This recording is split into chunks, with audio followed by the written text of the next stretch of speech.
Baiklah, Assalamualaikum warahmatullahi wabarakatuh. Perkenalkan, nama saya Nadia Putri dengan nomor NIM 1916040045.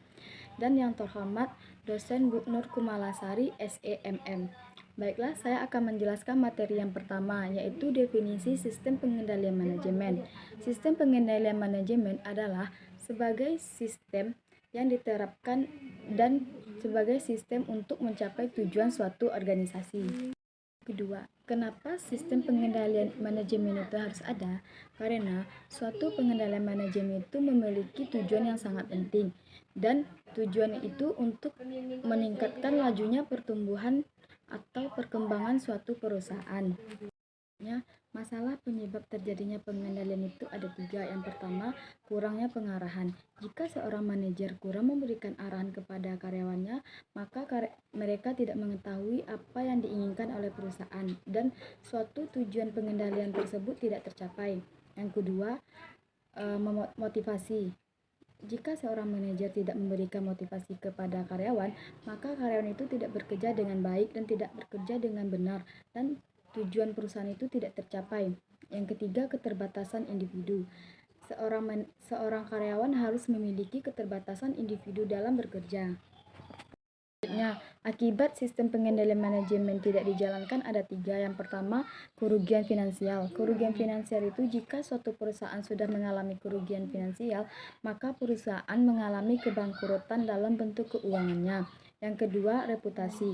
Suatu perusahaan tidak bisa mengendalikan manajemennya, maka rusaklah reputasi perusahaan tersebut. Yang ketiga, kegagalan bagi organisasi. Jika suatu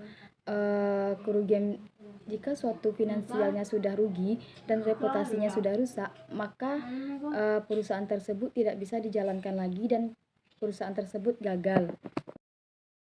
Menghindari kegagalan dari sistem pengendalian manajemen tersebut ada 4. Yang pertama yaitu otomatisasi, di mana suatu perusahaan menghilangkan biaya-biaya dan dikeluarkan dari manusia dan digantikan oleh mesin-mesin yang lebih baik. Yang kedua, sentralisasi, yang mana suatu keputusan diambil oleh top manajer dan diambil langsung oleh manajer yang memiliki kedudukan tertinggi. Yang ketiga, menghilangkan aktivitas, yang mana suatu perusahaan menghilangkan aktivitas melalui subkontrak dan pihak-pihak yang bekerja dalam melaksanakan proyek tersebut. Yang keempat, pembagian risiko. Pembagian risiko itu menggunakan asuransi. Bab 2 dan bab 3. Pembagian sistem pengendalian manajemen itu ada 4. Yang pertama, pembagian hasil. Sistem pengendalian pembagian hasil itu adalah suatu sistem yang mengarahkan orang-orang untuk bekerja sesuai yang diharapkan. Bentuk pengendalian hasil itu ada 4. Yang pertama, dimensi kinerja. Dimensi kinerja itu adalah apa-apa saja yang dilakukan faktor pendukung untuk kinerja kita agar tercapai sesuai dengan yang kita inginkan. Contohnya itu seperti memberikan kebebasan kepada karyawan. Yang kedua, pengukuran kinerja. Pengukuran kinerja itu ada 2. Yang pertama, keuangan dan non keuangan. Yang keuangan itu standarnya adalah laba, dan yang non keuangan itu adalah standarnya pangsa pasar dan ke pembatasan karyawan. Yang ketiga adalah pengaturan target kinerja. Pengaturan target kinerja ini di mana perusahaan harus mengatur target-target perusahaan dalam menjalankan tugas dan agar tercapainya suatu tujuan perusahaan tersebut. Yang keempat adalah pemberian imbalan. Pemberian imbalan itu adalah di mana perusahaan memberikan imbalan kepada karyawan yang memiliki potensi kerjanya yang sangat baik dan memiliki dampak yang baik bagi perusahaan. Selanjutnya, mengapa pengendalian hasil ini penting bagi perusahaan? Karena pengendalian hasil ini sangat berfungsi untuk manajer mengatur suatu perusahaan agar perusahaan ini berjalan dengan sesuai yang diharapkan dan mencapai tujuan yang diinginkan, dan manajer memberdayakan karyawannya. Pengendalian tindakan. Pengertian pengendalian tindakan adalah bentuk-bentuk perusahaan memastikan karyawan bahwa melakukan tindakan yang menguntungkan untuk perusahaan dan menghindari tindakan yang merugikan untuk perusahaan. Bentuk-bentuk dasar pengendalian tindakan itu ada 4. Yang pertama, pembatasan perilaku, yaitu apa saja yang membatasi kinerja kita atau karyawan agar tercapainya suatu tujuan tersebut. Yang kedua, penilaian pratindakan, yaitu bagaimana manajer memastikan atau menilai kinerja karyawan terhadap pengendalian tindakan tersebut. Yang ketiga, akuntabilitas tindakan, yaitu bagaimana seorang karyawan mengembangkan atau mempertanggungjawabkan atas penjualannya tersebut. Yang keempat, redundansi, yaitu di mana manajer memastikan lebih banyak karyawan dan lebih banyak peralatan. Selanjutnya, mengapa pengendalian tindakan tersebut penting bagi perusahaan, yaitu di mana manajer dapat melakukan pekerjaannya sesuai dengan yang dilaksanakan dan efisien terhadap perusahaan tersebut. Personel merupakan suatu pengendalian yang mendorong kesadaran seorang karyawan agar dapat memotivasi dirinya sendiri untuk bekerja dalam memberikan hasil yang terbaik. Terus bentuk-bentuk dari sistem pengendalian personal. Yang pertama, seleksi penempatan. Ini dilakukan karena untuk memastikan perusahaan tindakan salah dalam menempatkan posisi karyawan. Selanjutnya, pelatihan. Pelatihan itu adalah dilakukan untuk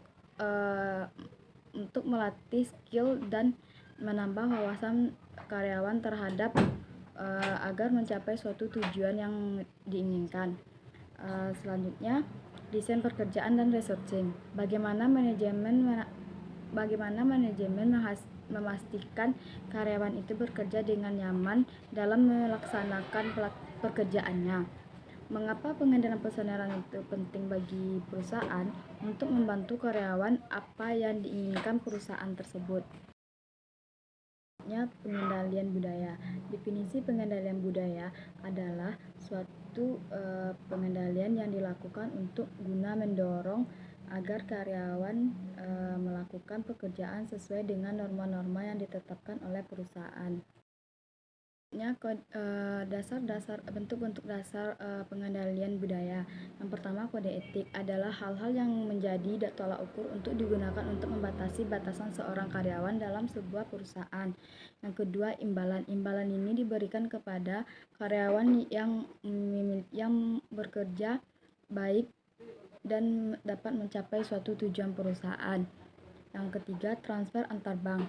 Transfer antar bank ini yaitu bagaimana perusahaan mampu atau dapat menyebarkan karyawan untuk mengembangkan atau menyebarkan budaya perusahaan. Yang keempat, pengaturan etik, rencana kontrol, distributor, dekor, interior, serta pengaturan sosial terhadap kode perusahaan atau penggunaan pakaian dan lain-lain. Selanjutnya, tone at the top, yaitu manajer harus konsisten dalam bertindak, berperilaku, bersikap yang harus sesuai dengan norma-norma yang ditetapkan di perusahaan. Selanjutnya, mengapa pengendalian budaya penting bagi perusahaan, yaitu karena untuk berkomunikasi, karena terdapat sikap dan perilaku yang menganut nilai-nilai budaya organisasi. Selanjutnya, perbedaan 4 pengendalian. Yang pertama, pengendalian hasil. Pengendalian hasil lebih berfokus kepada hasil yang dicapai oleh pekerja dan perusahaan untuk mencapai tujuan utama perusahaan tersebut. Sedangkan pengendalian tindakan lebih berfokus kepada tindakan karyawan dalam perusahaan. Sedangkan pengendalian personel adalah pengendalian yang berfokus kepada karyawan berfokus untuk memotivasi diri sendiri di dalam perusahaan tersebut. Sedangkan pengendalian budaya adalah pengendalian yang fokus kepada norma-norma yang ditetapkan oleh perusahaan dan bagaimana manajer menyampaikan norma-norma tersebut kepada karyawannya.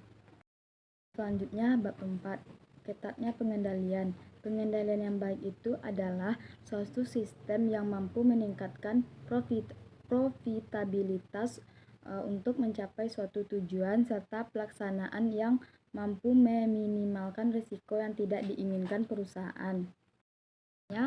Ketatnya pengendalian hasil. Keberhasilan dari pengendalian hasil yang tergantung kepada karakteristik definisi yang diinginkan pengukuran kinerja dan penguatan insentif yang diberikan. Karena hasil yang ketat itu juga tergantung kepada pengukuran kinerjanya yang digunakan dan pengendalian hasil itu akan berjalan secara terus-menerus jika imbalan yang diberikan sesuai dan secara langsung dan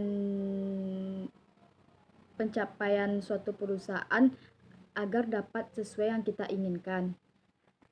Ketatnya pengendalian tindakan. Secara keseluruhan, pengendalian yang ketat itu jika karyawan tetap terus-menerus terlibat dalam tindakan yang penting dan memberikan keberhasilan operasional atau tindakan yang terlibat dalam tindakan yang merugikan perusahaan.